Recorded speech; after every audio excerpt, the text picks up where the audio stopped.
Breaking right now on Denver 7 News at 6 a.m. The invasion has started. Russian troops storm Ukraine. President Putin essentially declaring a full-blown war overnight. I think we've passed the point of no return. I don't think they really believed it until now.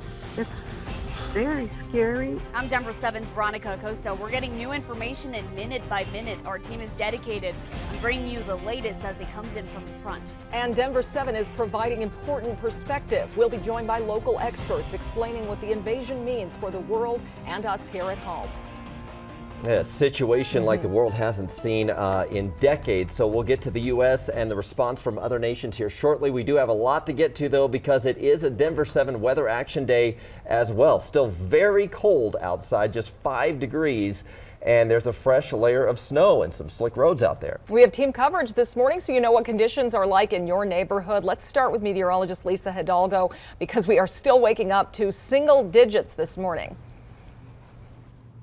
We are, and fresh snow. I want to show you where it's snowing as we speak, where some of your toughest travel is going to be right now. On the east and northeast side of Denver, you can see there along 76 from Brighton, stretching over the airport, and then down along I-70 from Bennett to Byers. This is going to be our last wave of snow this morning before things start to clear out and we get a little bit more sunshine. But yeah, that drive is going to be tricky if you're heading there along Pena Boulevard. And Jason will have more on that coming up here in just a few minutes. We picked up a good 1 to 3 inches here within the last 24 hours, and skies will start to clear out here by midday, and we're going to see a bit more of a warm up. We're at least above 0 this morning, right around 0 to near 5 early on. We'll be closer to 20 by noon, so your wake up forecast is going to warm up a little faster today than yesterday, and then highs are going to be right around 20 to about 25 this afternoon. Some teens to low 20s in the mountains and foothills.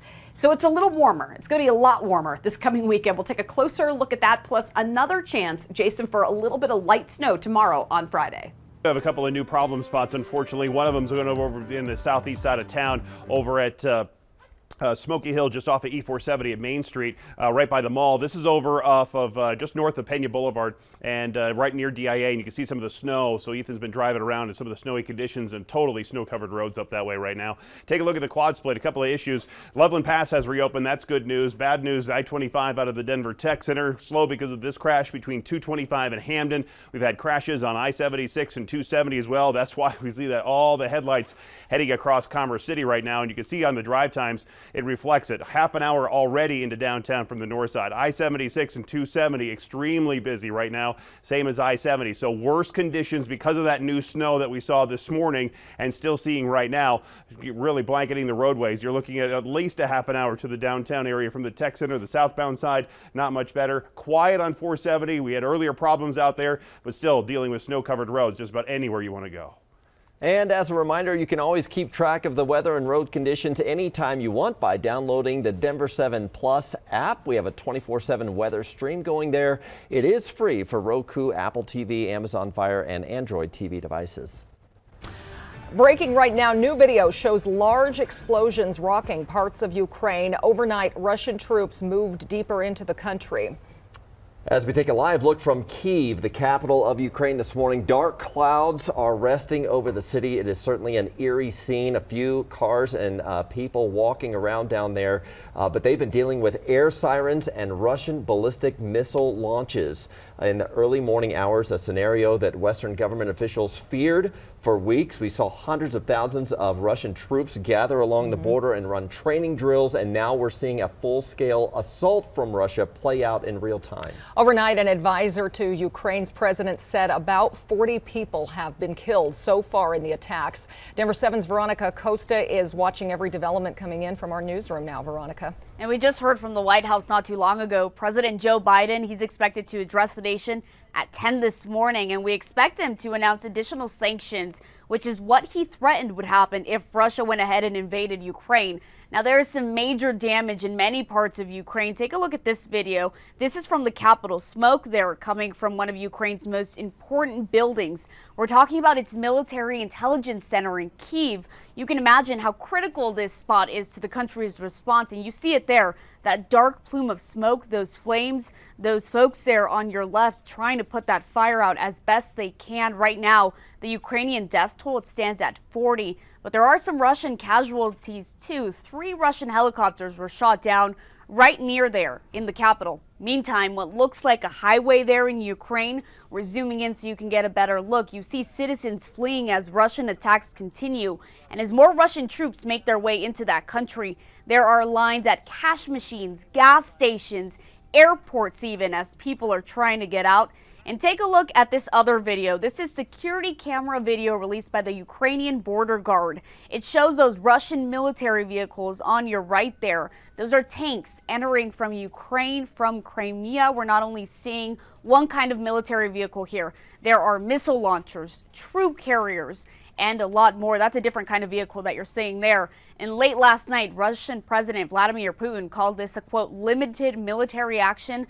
But as we can see, it is anything but that. Troopers are coming from the north, south, and east, where they've been hosting military drills for weeks now. The invasion has drawn condemnation from the West. France's president just called what's happening a, quote, turning point for European history and pledged to stand by Ukraine's side. Of course, we're continuing to follow the latest. We'll bring you all the updates as the morning continues. We're in the newsroom. I'm Veronica Acosta, Denver 7. Yeah, the fear is that this is just the start of what could be a long war. Colorado lawmakers are responding to the Russian invasion today. Senator Michael Bennet is calling on the U.S. and our allies to punish Russian President Vladimir Putin for his unprovoked aggression. He's calling for more economic sanctions, exploring opportunities to support the Ukrainian resistance and to support democracy and the rule of law. Meanwhile, Representative Lauren Boebert is calling on the U.S. to regain our energy independence and also take immediate steps to export more of our own clean liquid natural gas to our European allies. Boebert says taking these steps will tame inflation and strengthen democracies around the world. So hard to imagine what people in Ukraine are going through right now. Denver 7, though, spoke to a local woman with family there, and she says she is terrified and just working to get in touch with her loved ones. It's like something out of a horror movie. I mean, it's the worst nightmare scenario. They do have bomb shelters, and she said they're all packed and ready to go if and when they feel they need to. We asked them maybe they could travel to the west, maybe to safety, but I don't know. This is so dire. It's so gruesome. It's so scary. And you can hear how helpless she feels right now. We will be updating this story throughout the morning on air and on our website, thedenverchannel.com, and through the Denver 7 mobile app. Well, this morning, ATF agents are helping Westminster firefighters figure out the cause of yet another home explosion, the second one this week in Westminster. 8 townhouses along Sheridan Boulevard were destroyed by a fire yesterday afternoon. Investigators say 2 residents and a firefighter suffered minor injuries. People in nearby homes told us they could feel the heat from the flames. It was just a giant plume. The whole sky. And then with the wind, it was coming just this way. So all the ash on the ground and everything, it was just coming straight at us. Everybody's trying to help each other out, man. Grabbing dogs, moving them out the way, carrying old women down the sidewalk and everything. Helping out there. Westminster police say the complex hired a construction company to work on water heaters and furnaces, but it's not clear if that's somehow connected to the explosion. The scene was just 2 miles away from the deadly home explosion on Knox Court on Tuesday. Investigators do not believe the incidents are related. Lisa. It is right now pretty chilly. We're right around 0. You'll see some neighborhoods just above it here through the early morning. So it's another jacket, hat, gloves kind of day for the kids. Not as cold, though, as they're getting off the bus this afternoon. We'll see quite a bit more sunshine after some snow is falling this morning. Skies will clear. Highs, Jason, in the low to mid 20s. To southwestern Colorado and Ray, right now where we have a lot of snow here, but from here south down past Silverton, Highway 550 remains closed down because they've had a lot of snow. That includes Coal Bank, Molas, and Red Mountain passes, all closed down right now because of the adverse conditions. They're still trying to clear out the roadway. Also, part of Highway 160 in that area is still closed down as well. So while Jason gives us the big picture on the roads, we do have a crew driving out around the metro this morning, checking on some of the icy and frozen conditions in your neighborhood. We'll hear from them right after the break.